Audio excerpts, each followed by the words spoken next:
Hello and thanks for joining us. To our viewers around the world, it's 6 a.m. on Thursday, June 5th here in Seoul. I'm Mark Broom and you're tuned in to Daybreak.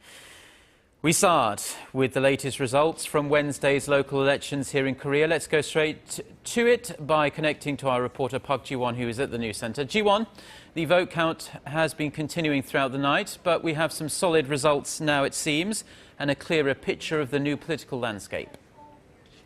Yes, Mark. The results as of 5:30 a.m. show the ruling Saenuri Party was victorious in 7 regions, mainly in its traditional stronghold in the southeast of the country. The main opposition New Politics Alliance for Democracy is certain of victory in 8 regions, including Seoul and its stronghold regions in southwest. Gyeonggi-do province and Gangwon-do province have not been called for either side yet, as it is a very tight race in both those regions. Okay, so let's first touch on the regions where victories have been confirmed. Like you said, the capital Seoul, the mayoral race, pretty much followed what the exit polls told us. That's right. Incumbent Seoul Mayor Park Won-soon from the main opposition party easily beat his ruling party rival Chung Mong-jun. Park's victory comes in the wake of the deadly ferry disaster last month, which hit the incumbent ruling party hard. In Gwangju, the Liberal Party's power base, there was a very close race between the main opposition party and the independent candidate, but the main opposition party's Yoon Jang-hyun confirmed his victory against the independent Kang Eun-tae. Since Gwangju is Liberal's power base, pundits have been saying the main opposition party would have taken a major hit if it had lost this region. However, with this win, we can say the main opposition party will be relieved and their standing is upheld. And in Incheon, the western port city near Seoul, Yoo Jung-bok from the ruling Saenuri Party confirmed his victory over the incumbent opposition mayor Song Young-gil. And outside the capital area, the southern port city of Busan, which is a traditional stronghold of the ruling Saenuri Party, the ruling party candidate Seo Byung-soo also confirmed his victory against his rival, independent candidate Oh Ga-dun. Okay, Ji-won, and Korea's central regions, Gyeonggi-do provinces, saw some close races, but the main opposition came out on top. Yes, Mark. Well, still votes are still being counted, but Chungcheongbuk-do and Chungcheongnam-do had close races between rival parties. Candidates from main opposition camps took the final winning. In case of Chungcheongbuk-do, northern central region of Korea, Lee Si-jong from the main opposition confirmed his victory over Yoon Jin-sik from the ruling party. And in Chungcheongnam-do, southern central region of Korea, An Hee-jung from the main opposition camp also confirmed his victory in a close race. Korea's new administrative city, Sejong mayor position also went to Lee Chun-hee from the main opposition. And Daejeon's mayor position also went to the opposition party in a tight race. And what about the other areas which are still showing tight races? Yes, in Gyeonggi-do province, the region surrounding the capital Seoul, the ruling party's Nam Kyung-pil is ahead of his rival Kim Jin-pyo by a mere 2 percentage points.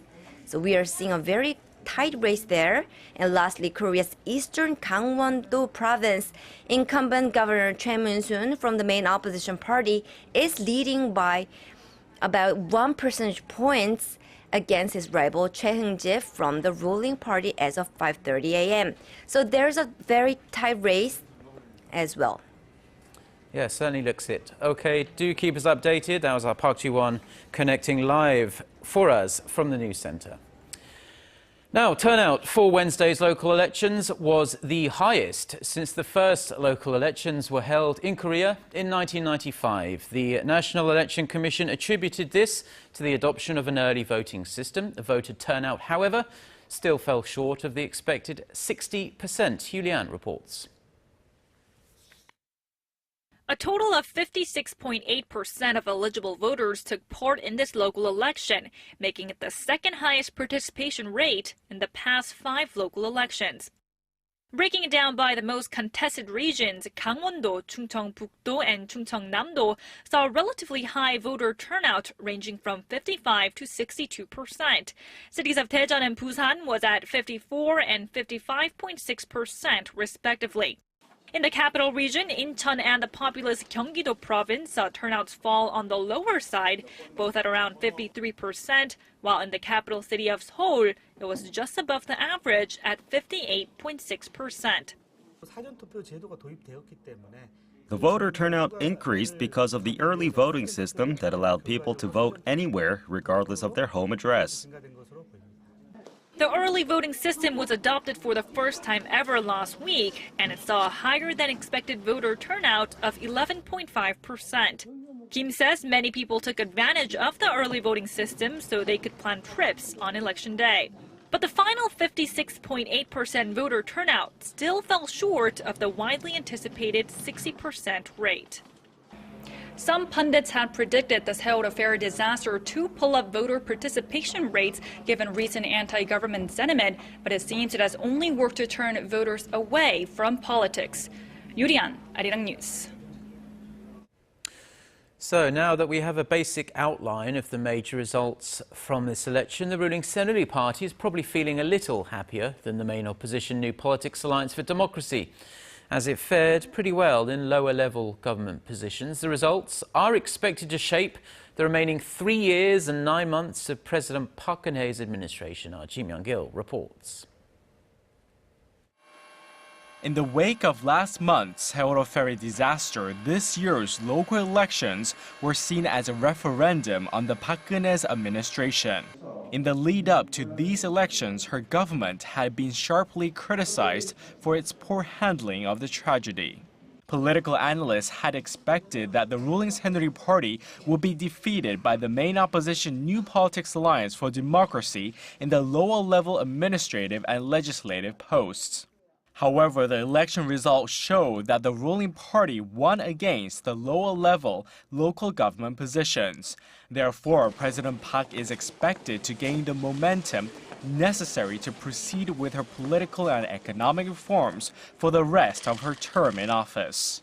Also, in an attempt to win back public confidence, the presidential office of Cheongwa-dae will likely carry out a wide-ranging reshuffle of the cabinet and other top-level officials in the second half of the year.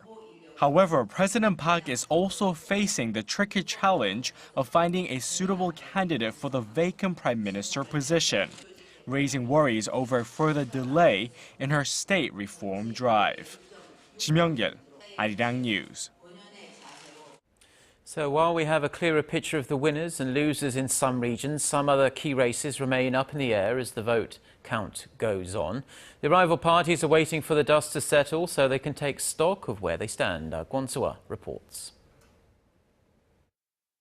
The ruling Saenuri Party at its headquarters near the National Assembly in Gyeonggi-do, Seoul, and the main opposition New Politics Alliance for Democracy at the National Assembly Members Building.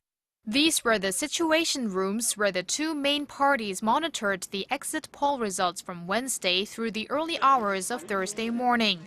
In a different tone compared to other elections, candidates and members were rather reserved when results showed up on the screens. Just like April's tragic Seoul ferry accident had a big impact on the nation's political landscape, the disaster also affected the overall atmosphere of the local elections. The ruling party lost to the New Politics Alliance for Democracy in Seoul as incumbent mayor Park Won-soon was re-elected over his rival Chung Mong-jun. But the Saenuri Party's Yoo Jung-bok secured enough votes in the mayoral race in Incheon, which was one of the swing regions. The Conservative Party, as expected, swept to victory in its strongholds in the southeast and on Jeju Island. The New Politics Alliance for Democracy has the upper hand in the southwest, but also won some closely contested regions, including in the central city of Daejeon. Current numbers suggest there were no surprises in the political strongholds of each party, but both could taste victory in key swing regions. Kwon-soo, Arirang News. Now, it wasn't just Koreans who headed to the polls on election day. The largest number of foreigners ever also exercised their right to vote. Korea is the only Asian nation that allows foreigners to vote in local elections. Connie Kim reports. Chinese national Liu Changjun has voted for the first time in Korea. She first came to Korea in 2008 and is mostly interested in issues related to multinational families.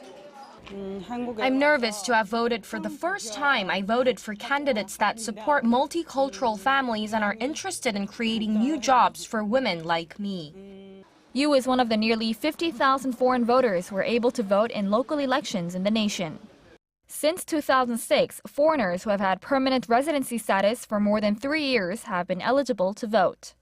Korea is the only nation in Asia that allows foreigners to vote in local elections, although they're not allowed to cast ballots in presidential and general elections. Although foreign voters take up just 0.1% of the total number of voters in Korea, the figure is expected to grow. The number of eligible foreign voters is at its highest level this year at about 48,000, jumping about fourfold since 2010.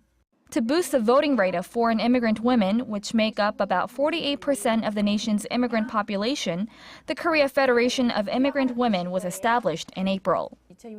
Many qualified foreign voters do not know they are eligible to vote. We will continue to educate those foreign women on the merits of democracy and why they should have an interest in politics. The National Election Commission hopes to help foreign voters settle into Korean society by helping them exercise a right to vote in these local elections. Connie Kim, Arirang News.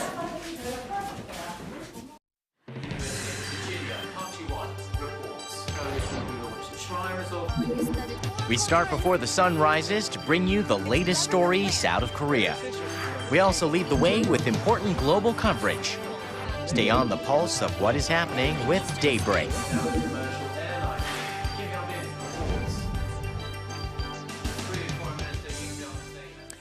Now, in non-election news, South Korea has once again stated that it's not considering adopting a US-designed missile defense system. Seoul's defense ministry on Wednesday made it clear that there have not been any consultations between Seoul and Washington on this issue.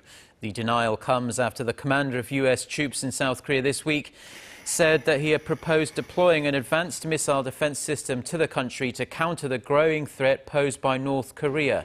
The so-called THAAD missile defense system can strike down medium and intermediate range ballistic missiles in mid-air. The ministry said the South Korean military is developing its own low-altitude missile defenses that can effectively intercept North Korean missiles.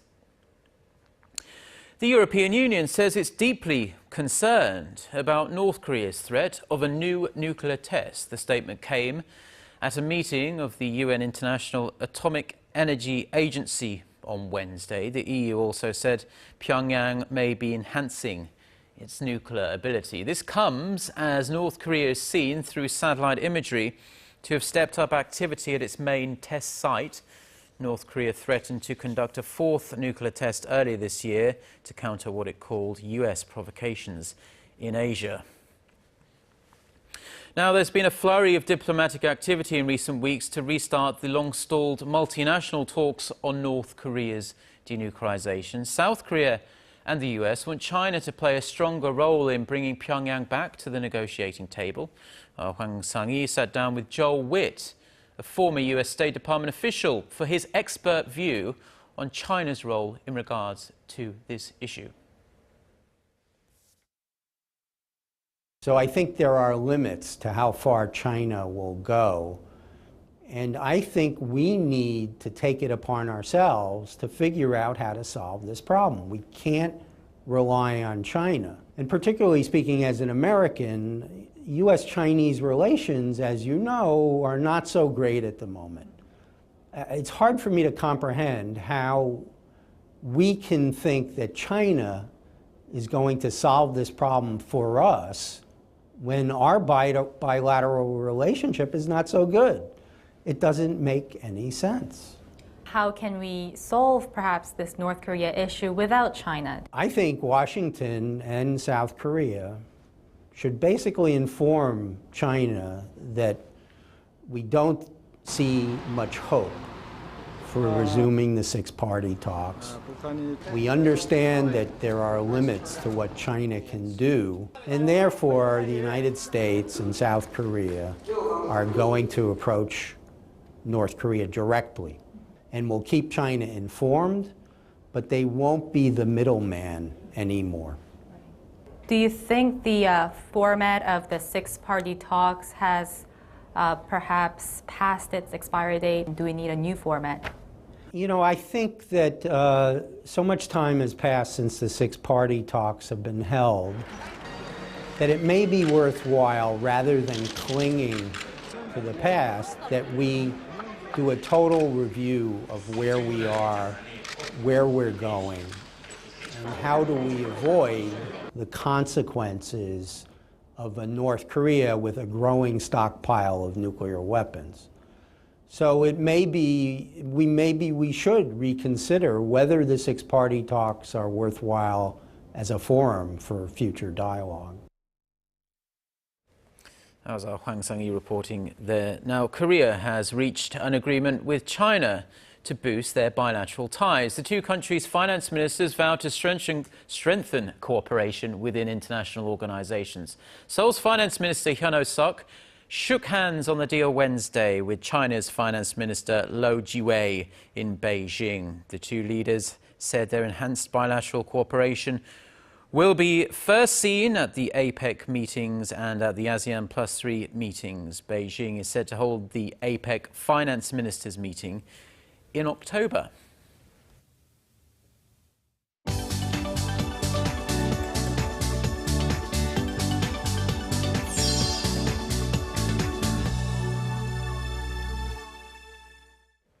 Time now for a look through the international headlines we're following on this Thursday morning. For that, we connect live to our Eunice Kim, who's standing by at the news center. Good morning, Eunice. Good morning to you, Mark. The crisis in Ukraine will be high on the agenda of a two-day meeting amongst leaders of the G7 nations in Brussels.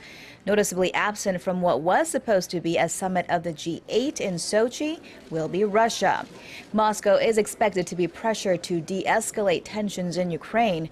Reuters reports a draft of the communique calls on Russia to accelerate the withdrawal of military forces from border regions and influence armed separatists to lay down their weapons. Meanwhile, U.S. President Barack Obama condemned Russian aggression in Ukraine during his speech at an event to mark the fall of communism in Poland. He also declared Ukraine's President-elect Petro Poroshenko a wise choice to lead the country. The Taliban has released a video that it says shows the moments of its handover of U.S. Sergeant Bo Bergdahl to U.S. forces in eastern Afghanistan near the Pakistan border. The video shows America's last prisoner of war dressed in Afghan garb seated in a pickup truck, looking slightly disoriented and dazed as armed men spoke to him. Then a Black Hawk helicopter descends as Taliban fighters move toward it, holding a white flag. This before U.S. forces take the soldier, patting him down before quickly leaving the meeting point. The circumstances of Bergdahl's capture in 2009 is unclear, though the Pentagon has concluded he had left his Afghan post without authorization. The swap deal that exchanged the POW for 5 senior Taliban figures has come under increasing criticism in the U.S. Germany has opened an investigation into America's alleged phone tapping of head of state Chancellor Angela Merkel. The Office of Germany's chief prosecutor said it will pursue a probe into persons unknown, saying extensive preliminary investigations had established sufficient factual evidence. The move could further cool relations between the two states that had already grown apart upon the revelation.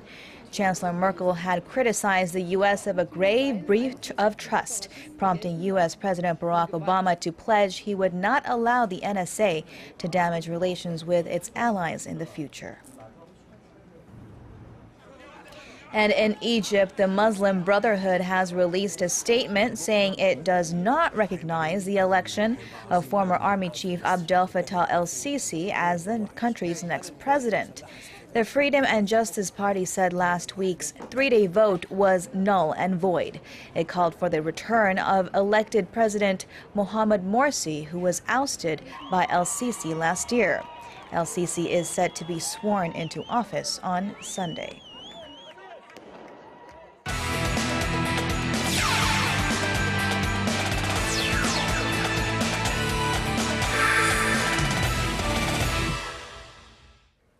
And good morning to you all as we kick things off in figure skating, where after nearly 4 months since the 2014 Sochi Winter Games, the controversy over Kim Yeon-ha's silver medal has finally come to an end. And despite many of Kim Yeon-ha's fans knowing it was a long shot, the complaint filed to the International Skating Union in regards to the free skating scoring was dismissed by the ISU. They stated that the scene where Adelina Sotnikova was seen hugging one of the judges after the competition was a natural act of congratulating the athlete and nothing else. They added that there's no clear evidence that the scoring was biased. Of course, Kim Yeon-ha's silver medal finish led to an outcry amongst the fans and even the experts of the sport, even leading to petitions worldwide. And now moving over to the LPGA this time, where despite Park In-bi's fall from the top of the ranking in the LPGA, Korean golf fans are looking forward to this week when they might see history being made if Lydia Ko wins the Manulife Financial LPGA Classic. The 17-year-old Korean New Zealand golfer, who's currently ranked 3rd in the LPGA ranking, can claim the top ranking if she wins the Manulife Financial LPGA Classic, and Stacey Lewis finishes lower than 7th. If she does achieve this, she will become the youngest LPGA golfer to be ranked number 1. And now moving over to football, where the South Korean national football team, who's currently training over in Miami, are facing a huge setback in their condition training after a few players got sick. According to the report, star midfielder Ki Sung-young as well as Lee Bum-young failed to report to their training due to a cold that they caught after arriving in Miami. And it seems like the virus is spreading around the team as other players were seen sitting out after their passing drills. Meanwhile, the team looked to get back to 100% quickly before facing off against Ghana next week.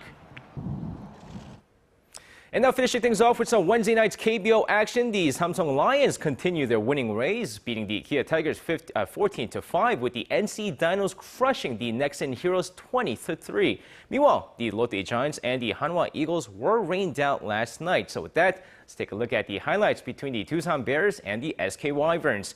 And of course, going into the game here, first inning, man on third, Kim Hyun-soo grounds one to first. The play at the plate, safe, and it's 1-0 Doosan. Second inning, Yang Yi-ji at bat and deep to left center field here, no doubt about it, 2-0 Doosan Bears. Third inning this time, Hong Sang-hin, and he singles to left. This scores Kim Hyun-soo, and it's now 3-0. But in the bottom of the inning, Na Ju-hwan sends this one to left field, and there it goes, back. Gone, a solo shot, cuts the deficit to 3-1. Fourth inning of the game, man on second, Chung Soo-bin, holy cow, his second of the season, and the Doosan Bears have a 5-1 lead. Fast forward to the bottom of the ninth with Doosan up 7-5. Bases loaded, nobody out. Kim Gang-min drills his ball to straightaway center field. One man scores, two man scores, and the play at the plate here, and he is safe. Ball game over. The SK Wyverns win it 8-7. And that's going to wrap it up for me. This has been SJ. Have a great rest of the day, and see you guys again for your sports needs.